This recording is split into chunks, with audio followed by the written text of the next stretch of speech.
Hi there, welcome to the Visual ModFlow Flex video training series. My name is Brandon McNeil and I'm the lead software trainer here at Waterloo Hydrogeologic. In this video I'll discuss the fourth step in the conceptual modeling workflow using Visual ModFlow Flex.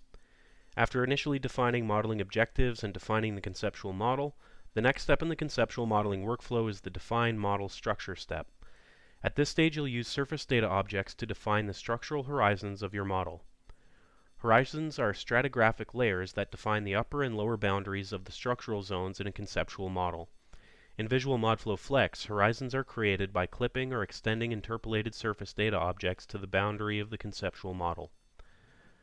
When horizons are created, Visual ModFlow Flex will automatically generate the structural zones or geologic formations between those horizons, which can then be used later to define property zones. Horizons are automatically clipped based on the rules associated with the four horizon types supported in Visual ModFlow Flex, which include erosional, conforming, discontinuous, and base horizons. As you can see here, two intersecting horizons will be clipped, resulting in a pinch-out or hole in the second structural zone.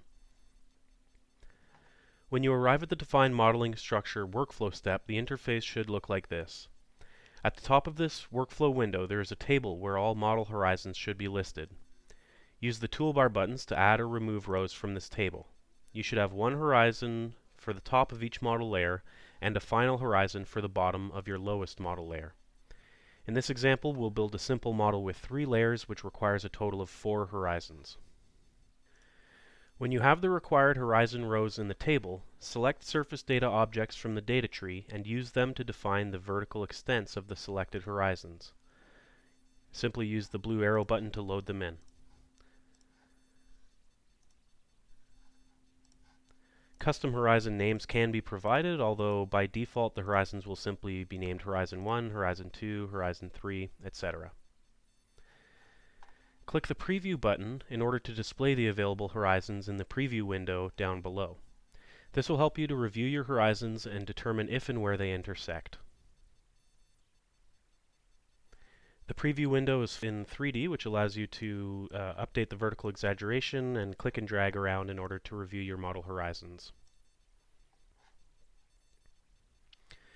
When all of the surface data have been loaded, you must then specify a horizon type for each of the model horizons.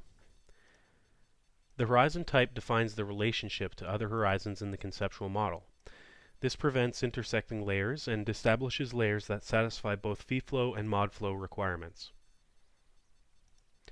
The horizon types included in Visual ModFlow Flex include erosional, base, discontinuous, and conformable horizons.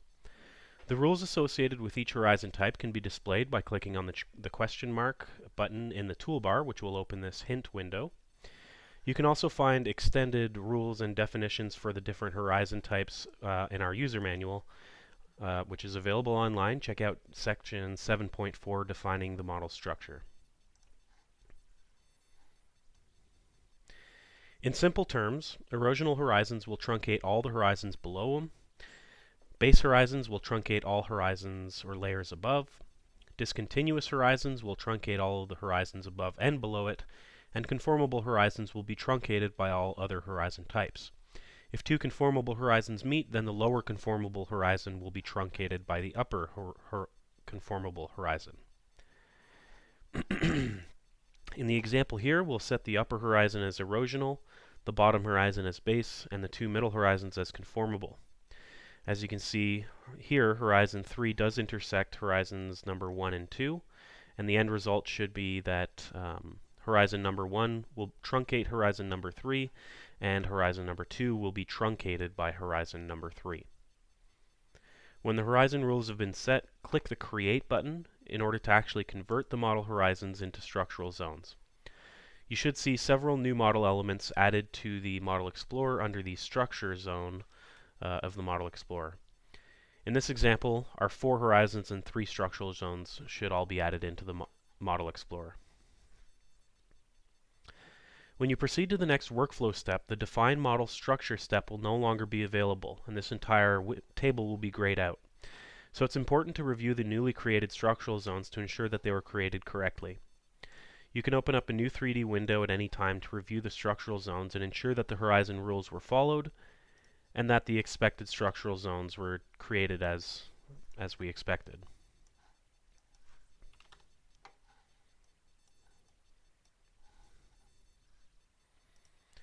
If there were any issues while creating those structural zones, you still have the opportunity of creating a new set of structural zones with different horizon type rules before you proceed.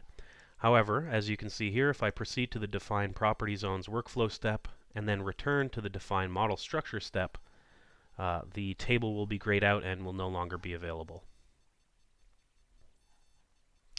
Thanks for watching. Stay tuned for more Visual ModFlow Flex training videos. The next video in the series will discuss the next step in the conceptual modeling workflow, which is the Define Property Zones step. In Visual ModFlow Flex, a property zone is a specified 3D volume generated from structural zones with user-defined hydrogeologic attributes. For additional training resources, including user manuals and free tutorials, please visit the Visual ModFlow Flex support page on our website. A link is provided in the video description.